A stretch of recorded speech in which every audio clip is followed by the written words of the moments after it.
Hello everyone. आज हम कर रहे हैं एनसीईआरटी क्लास 9 बायोलॉजी का chapter number 1 the fundamental unit of life की एक्सरसाइज की क्वेश्चन आंसर। इसके पहले वाली क्लास में हमने इस चैप्टर के जितने भी इंटेक्स क्वेश्चन थे सारे क्वेश्चंस को सॉल्व किया था विथ एक्सप्लेनेशन, और आज हम इस एक्सरसाइज की जितने भी क्वेश्चंस हैं उसको हम देखेंगे और एक्सप्लेनेशन के साथ ईजी लैंग्वेज में हम देखेंगे।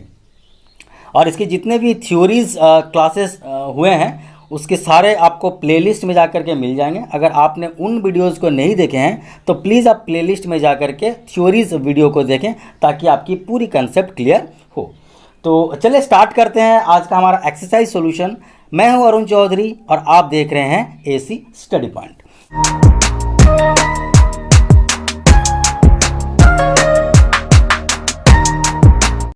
सबसे पहला क्वेश्चन स्टूडेंट यहाँ पर है, make a comparison to write down ways in which plant cell are different from animal cell. ये आप क्लास 8 में भी पढ़े हैं, बेसिक सी क्वेश्चन है, बहुत ईजी क्वेश्चन है कि प्लांट सेल और एनिमल सेल में क्या डिफरेंस है उसे आपको बताना है। तो सबसे पहला देखिए डिफरेंस यहाँ पर है, animal cells are generally small in size. ठीक है, तो एनिमल सेल और प्लांट सेल के डिफरेंस बनाना, तो आप ऐसे अगर आपकी बॉक्स फॉर्म में अगर बना देते हैं टेबुलर फॉर्म में तो आपको इजी होगा और अच्छे से क्या टीचर को भी समझ में आता है। तो आप ऐसा टेबुलर फॉर्म में बना के अगर लिखेंगे 2 कॉलम बना के 2 साइड में तो बेटर रहेगा। तो सबसे पहला देखिए एनिमल सेल जो है वो जनरली स्मॉल साइज की होती है, लेकिन प्लांट सेल की साइज होती है थोड़ा एनिमल सेल से बड़ा, मतलब कि plant cell are larger than animal cell. ये तो आपकी हो जाती है पहली जो डिफरेंस। उसके बाद देखते हैं दूसरी डिफरेंस। यहाँ पर सेल वॉल इज एब्सेंट, किसमें? आपकी एनिमल सेल में सेल वॉल नहीं होती है, लेकिन दूसरी ओर प्लांट सेल में the plasma membrane of plant cell is surrounded by a rigid cell wall of cellulose, लेकिन प्लांट सेल में सेल वॉल होती है। अच्छा, आपको एक चीज़ क्लू में बता देता हूँ कि एनिमल सेल और प्लांट सेल में किसमें सेल वॉल होती है। बहुत सारे बच्चे कंफ्यूज हो जाते हैं इसे मेमोराइज करने में, तो मैं बताता हूँ। देखिए बच्चों, सेल वॉल जो है आपकी एनिमल सेल में एब्सेंट है लेकिन प्लांट सेल में प्रेजेंट है। तो आप इसको कैसे याद करेंगे? बहुत सारे बच्चों को कंफ्यूज होता है कि सेल वॉल एनिमल सेल में होती है कि प्लांट सेल में होती है। तो इसको आपको रिमेंबर करने का एक इजी ट्रिक्स मैं बता देता हूँ कि जैसे प्लांट है तो प्लांट क्या है? स्टेशनरी है। मतलब ये सोच लो कि प्लांट एक जगह से दूसरी जगह नहीं जा पाते हैं क्योंकि उनके पास वॉल होता है। ठीक है, प्लांट के पास वॉल होता है जिसकी वजह से वो एक जगह से दूसरी जगह नहीं जा पाते हैं। तो ऐसे आप अंदाज़ा लगाइएगा, ऐसे आपको क्या मेमोराइज करने में सुविधा होगा कि प्लांट सेल के पास में सेल वॉल है जिसकी वजह से वो एक जगह से दूसरी जगह नहीं जा पा रहा। मतलब प्लांट सेल में सेल वॉल प्रेजेंट है लेकिन एनिमल सेल में सेल वॉल प्रेजेंट नहीं है, जब तो वो एक जगह से दूसरी जगह जा पा रहा। ऐसे आप सिंपल ट्रिक्स लगा दीजिए।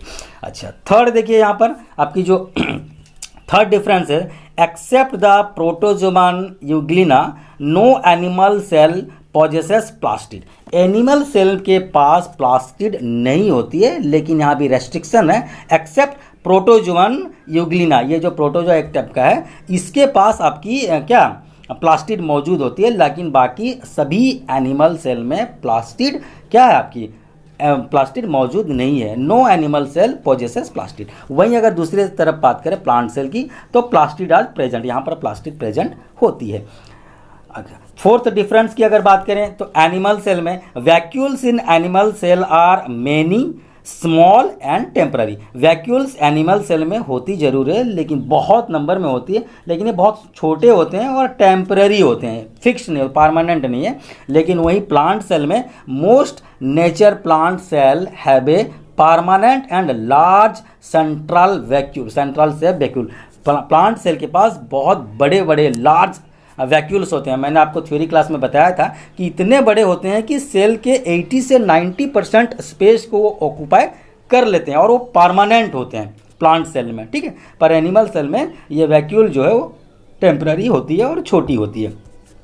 देखिए last difference, fifth difference, animal cell have a single highly complex and prominent Golgi apparatus. देखिए एनिमल सेल के पास में गोल्गी एपराटस होता है और वो हाईली कम्प्लेक्स होता है, लेकिन वहीं अगर हम बात करें तो प्लांट सेल में क्या होते हैं, plant cell have many simpler units of Golgi apparatus called the dictyosomes. ठीक है, तो ये इसके पास क्या होता है, हमारा प्लांट सेल के पास गोल्गी apparatus क्या है आपकी बहुत सिंपलर यूनिट्स होती है। Cell have many simple units of Golgi apparatus, यहाँ पर सिंपल यूनिट्स होती है, लेकिन यहाँ पर एनिमल सेल में आपकी क्या होती है, ये आपकी प्रोमिनेंट होती है और ये हाईली कम्प्लेक्स होती है। Clear. Number 6, animal cell have centrosome and centrioles. Animal cell में सेंट्रोजोम होते हैं, सेंट्रियोल्स होते हैं, लेकिन वहीं प्लांट सेल में that is lack of centrosome and centrioles, उसमें सेंट्रोजोम सेंट्रियोल्स नहीं होते हैं। तो आप एक साइड को अगर अच्छे से याद कर लिए बच्चों तो दूसरे साइड आपको इजीली याद हो जाएगा। ठीक है, जनरली 5 डिफरेंसेस आप लिखते हो तो आप कोई भी 5 यहाँ से लिख सकते हो, और अगर आपको याद हो जाते हैं तो 6 डिफरेंसेस काफ़ी है। ठीक है, नेक्स्ट बढ़ते हैं हम नंबर 2 की तरफ। नंबर 2 में देखिए, how is a prokaryotic cell different from eukaryotic cell. देखिए ये वाली तो हमने इंटेक्स क्वेश्चन में भी किया हुआ है, प्रोकैरियोट और यूकैरियोट्स के हमने डिफरेंसेस यहाँ पर देखे थे। ठीक है, फिर भी एक बार और हम देख लेते हैं, एक ओवरलुक हम कर लेते हैं। तो देखिए differences between prokaryotic cell and eukaryotic cell. ठीक है, तो ये देखिए, cell size is generally small in prokaryotic cell 1 to 10 micrometre होते हैं, वहीं यूकैरियोटिक सेल में इसकी साइज 5 से लेके 100 माइक्रोमीटर तक हो सकती है। Number 2, nuclear region is called the nucleoid and is not surrounded by nuclear membrane. तो प्रोकैरियोटिक सेल में न्यूक्लियर मेम्ब्रेन नहीं होती है, कोई स्पेसिफाइड न्यूक्लियस क्या सस्टेंड नहीं करता है। ठीक है, उसकी कोई मेम्ब्रेन नहीं होती है।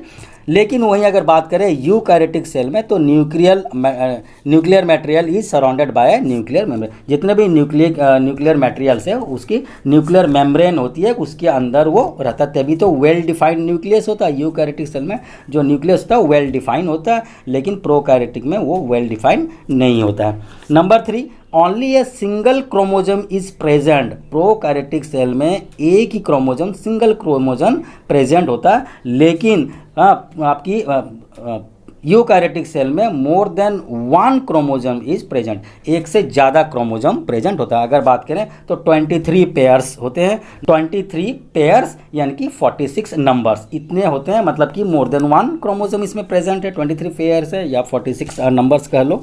ठीक है, अच्छा नंबर 4 डिफरेंस को हम देखते हैं, nucleus is absent. Prokaryotic cell में न्यूक्लियस इज एब्सेंट। ठीक है, कुछ जेनेटिक मटेरियल होते हैं लेकिन न्यूक्लियस वेल डिफाइंड न्यूक्लियस नहीं होते हैं। वहीं बात करें यूकैरियोटिक सेल में तो न्यूक्लियस इज प्रेजेंट। उसके बाद नंबर 5 हम बात करते हैं, membrane bound cell organelles are absent. Prokaryotic में कोई भी जो सेल ऑर्गेनेलीज है उनकी कोई भी मेम्ब्रेन बाउंड नहीं होती है, लेकिन वहीं यूकैरियोटिक सेल में membrane bound cell organelles are present. ठीक है, जो ऑर्गेनेलीज होती है सेल के अंदर उनकी एक एक मेम्ब्रेन होती है, तभी वो अपने जगह में अपने अंदर जो भी मटेरियल्स है उसको स्टोर कर पाते हैं। ठीक है, उसके बाद 6th difference, cell division by fission और बडिंग। ठीक है, यहाँ पर जो सेल डिवीजन होती है वो कौन सी प्रोसेस में होती है, फिजन में होती है या बडिंग में होती है। ठीक है, नो माइटोसिस प्रोसेस यहाँ पर फॉलो होता है। लेकिन वहीं बात करें यूकैरियोटिक सेल में तो सेल डिवीजन माइटोसिस और मेयोसिस दोनों कंडीशन में होती है। ठीक है, अब देखते हैं हम क्वेश्चन नंबर 3। क्वेश्चन नंबर 3 में क्या बोला गया है, देखिए, what would happen if the plasma membrane rapture और ब्रेक्स डाउन। अगर प्लाज्मा मेम्ब्रेन जो सराउंडिंग सेल की जो कवरिंग है, जो बाउंड्री है, वो अगर रैप्चर हो जाती है या ब्रेकडाउन हो जाती है किसी भी कारण से तो क्या होगा। हाँ, बहुत सिंपल सी बात है, अगर रैप्चर हो जाएगी, जो उसकी बाउंड्री ही खत्म हो जाएगी, रैप्चर्स हो जाएगी, तो सेल की आइडेंटिटी ही खत्म हो जाएगी ना। तो इसे हम कैसे लिखेंगे, plasma membrane is a selectively permeable membrane of the cell that maintain its homeostatic that is constant internal composition of the cell. तो ये जो प्लाज्मा मेम्ब्रेन है या सेल मेम्ब्रेन है, ये एक सिलेक्टिवली परमेएबल मेम्ब्रेन है। बहुत बार हमने डिस्कस किया, सिलेक्टिवली परमेएबल मेम्ब्रेन का मतलब ये जो चीज़ों को अंदर बाहर करती है, कुछ जो रेस्ट्रिक्टेड चीज़ों को ही अंदर बाहर करती है, जो सेल के लिए अच्छा है उसे ही वो क्या रिसीव करती है या वो सेल से बाहर करती है, ठीक है। ये एक छलनी का जैसा काम करती है। तो ये सिलेक्टिवली परमिएबल मेम्ब्रेन है। और एक मेंटेन करती है, वो होम्योस्टेटिस मेंटेन करती है, जैसे कि कांस्टेंट इंटरनल कंपोजिशन, कोई एक दूसरे से घुल ना जाए, ठीक है। चीज़ों को वो एक बाउंड करके रखती है, तो कंपोजिशन एक बना के रखती है। अगर इफ इट रैप्चर और ब्रेक्स डाउन, अगर ये रैप्चर हो जाती है या ब्रेक डाउन हो जाती है तो क्या होगा, the constant internal chemical composition of the cell will be lost. जो चीज़ें आपस में क्या अपनी अपनी जगह पे हैं और एक कांस्टेंट जो कंपोजिशन है चीज़ों का अंदर में, वो चीज़ डिस्टर्ब हो जाएगा, सब एक दूसरे से घुल जाएंगे और इधर उधर फैल जाएंगे, ताकि उसकी जब आउटर बाउंड्री ही नहीं रहेगी, प्लाज्मा मेम्ब्रेन ही नहीं रहेगी, तो सब इधर उधर फ्लूइड जैसा घूमने लगेंगे, तो वो कंपोजिशन कहीं ना कहीं डिस्टर्ब होगा। And it will not be able to perform its basic function. तो उसकी जो बेसिक फंक्शंस हैं सेल की, वो फंक्शन कहीं ना कहीं डैमेज होगा और लॉस होगा, फंक्शन नहीं कर पाएंगे। Such a cell will ruptured plasma membrane is killed. तो ऐसे such a cell with ruptured plasma membrane, अगर कोई ऐसा सेल है जिसका प्लाज्मा मेम्ब्रेन रैप्चर हो गया या ब्रेकडाउन हो गई, तो वो क्या हो जाएगा, वो खत्म हो जाएगा, अपने आप उसकी आइडेंटिटी खत्म हो जाएगी, ठीक है। मतलब कि प्लाज्मा मेम्ब्रेन का होना बहुत जरूरी है। नेक्स्ट क्वेश्चन की तरफ बढ़ते हैं, नंबर 4। नंबर 4 में देखिए, what would happen to the life of a cell if there is no Golgi apparatus। अगर बिल्कुल एक सेल के अंदर गोल्गी apparatus ही गायब हो जाए तो क्या होगा, ठीक है। अगर गोल्गी apparatus नहीं होगी तो क्या होगा, the materials synthesise in the endoplasmic reticulum are stored, ठीक है, modified, packaged and dispatched to various targets inside and outside the cell through the Golgi apparatus। देखिए Golgi apparatus का कितना बड़ा रोल है। The material synthesize in endoplasmic reticular, जो endoplasmic reticulum में material बन रहे हैं, सिंथेसाइज हो रहे हैं, उसे स्टोर करना, मॉडिफाई करना, पैकेज करना और सही जगह पे पहुंचाना, टारगेटेड प्लेस को में पहुंचाना, ये सब जो होता है इस जो हमारे सेल के अंदर या सेल के बाहर, that is through the Golgi apparatus। ये गोल्गी apparatus के थ्रू ही होता है। That pack product is and secretory vessels in some cases complex sugar that is cellulose may be made from simple sugars in Golgi apparatus। और बहुत सारे ऐसे cases में जो कॉम्प्लेक्स सुगर है जैसे कि सेलुलोज वगैरह, वो भी मे be made from simple sugar, simple sugar से यहाँ पर बनता है कॉम्प्लेक्स शुगर गोल्गी apparatus के अंदर। तो कुल मिला के कहा जाए तो Golgi apparatus is also involved in the formation of the cell which will not be possible if Golgi apparatus is not there। तो हम कहीं ना कहीं कह सकते हैं कि Golgi apparatus जो है ये इन्वॉल्व होता है फॉर्मेशन ऑफ सेल के लिए, सेल को फॉर्म भी ये करता है। तो कहीं ना कहीं अगर Golgi apparatus नहीं है, मतलब which will not be possible if Golgi apparatus is not there। अगर Golgi apparatus नहीं होगी तो सेल की फॉर्मेशन भी रुक जाएगी। तो ये इस तरह से Golgi apparatus बहुत ही इंपॉर्टेंट ऑर्गेनेलिस है। नेक्स्ट नंबर 5 क्वेश्चंस को हम देखते हैं। Which organelle is known as the powerhouse of the cell and why, very very important. Okay, ये जो है which organelle is known as the powerhouse of the cell, cell की powerhouse किसे कहा जाता है, कहाँ से पावर प्रोड्यूस होती है और क्यों। तो इसकी सीधा सीधा आंसर है, हमने थ्योरी क्लास में भी पढ़ रखा है, mitochondria are known as the powerhouse of the cell. ये तो आपकी फर्स्ट बीट की आंसर हो गई। Which organelle is known as the power of the cell, mitochondria is known as the powerhouse of the cell. आगे question है why, तो यहाँ से हमारी स्टार्ट होती है बिकॉज, क्योंकि they contain enzymes that are needed for stepwise oxidation of the food stocks. इसके अंदर क्या होती है, ये एक एंजाइम इसके अंदर होती है जो कि बहुत ज़रूरी है step wise oxidation of food करने के लिए। ठीक है, फूड जैसे कि हमारे कार्बोहाइड्रेट्स हो गए, फैट हो गए एंड लिपिड्स हो गए, ये सारी चीज़ें फूड में होती है। That present in the cell to carbon dioxide and water, ये सिंथेसाइज करती है फूड को और क्या प्रोड्यूस करती है, कार्बन डाइऑक्साइड एंड वाटर भी करती है। कुल मिला के अगर कहा जाए तो माइटोकॉन्ड्रिया के अंदर जो एंजाइम्स होती है वो बहुत ज़रूरी है क्या करने के लिए, ऑक्सीडेशन ऑफ फूड करने के लिए, ठीक है। तो किस तरह की फूड, कार्बोहाइड्रेट हो, फैट हो, लिपिड हो, दो भी प्रेजेंट होती है इन द सेल, है ना। और उसको क्या करती है, वो ऑक्सीडेशन करने के बाद वो carbon dioxide and water produce करती है। Oxidation of the food releases energy, oxidation की वजह से क्या होती है, ये फूड जो एनर्जी रिलीज करती है which is use to form high energy ATP, और जो फॉर्म करती है हाई एनर्जी एटीपी, एटीपी को हम क्या बोलते हैं, एडेनोसिन ट्राईफॉस्फेट, ये मॉलिक्यूल में कन्वर्ट करती है। मतलब कि आपकी जो माइटोकॉन्ड्रिया है वो आपको कहीं ना कहीं एटीपी फॉर्मेशन करने का काम भी कर रहे हैं। और ये जो एटीपी है ये भी हमने पढ़ाया है थ्योरी क्लास में कि ATP is known as the energy currency of the cell. Energy currency मतलब इमीडिएट एनर्जी अगर चाहिए तो एटीपी प्रोवाइड करता है, मतलब energy currency of the cell हम कहते हैं किसे, एटीपी को। And it is use as cellular fuel, और सेल के अंदर जितने भी काम होती है वो सेलुलर फ्यूल के जैसा काम करती है, ठीक है। जिस तरह से मशीन को ईंधन की ज़रूरत पड़ती है, सेल को भी फंक्शंस करने के लिए जो चीज़ों को ज़रूरत पड़ती है वो हमें कहीं ना कहीं माइटोकॉन्ड्रिया से मिलती है, ठीक है। और वो कौन सी फॉर्म में, एटीपी की फॉर्म में। तो एटीपी यहाँ पर कैसा काम कर रही है, सेल के अंदर सेलुलर फ्यूल के जैसे काम कर रही है। Energy stored in ATP use to bring about energy requiring activities of the cell such as photosynthesis, protein synthesis and muscles contraction, जितने भी बॉडी में काम हो रहे हैं ये एटीपी ही हेल्प करती है, एनर्जी देती है। This ATP is use to bring about the energy, किस चीज़ के लिए, जो रिक्वायर होती है एक्टिविटीज़ के लिए, जैसा कि हमारी फोटोसिंथेसिस हो गई, प्रोटीन सिंथेसिस हो गई, मसल कंट्रैक्शन हो गई, ये सब चीज़ों के लिए ये एटीपी का इस्तेमाल किया जाता है। नेक्स्ट क्वेश्चन है नंबर 6। नंबर 6 देखते हैं, where do the lipids and proteins constituting the cell membrane get synthesized.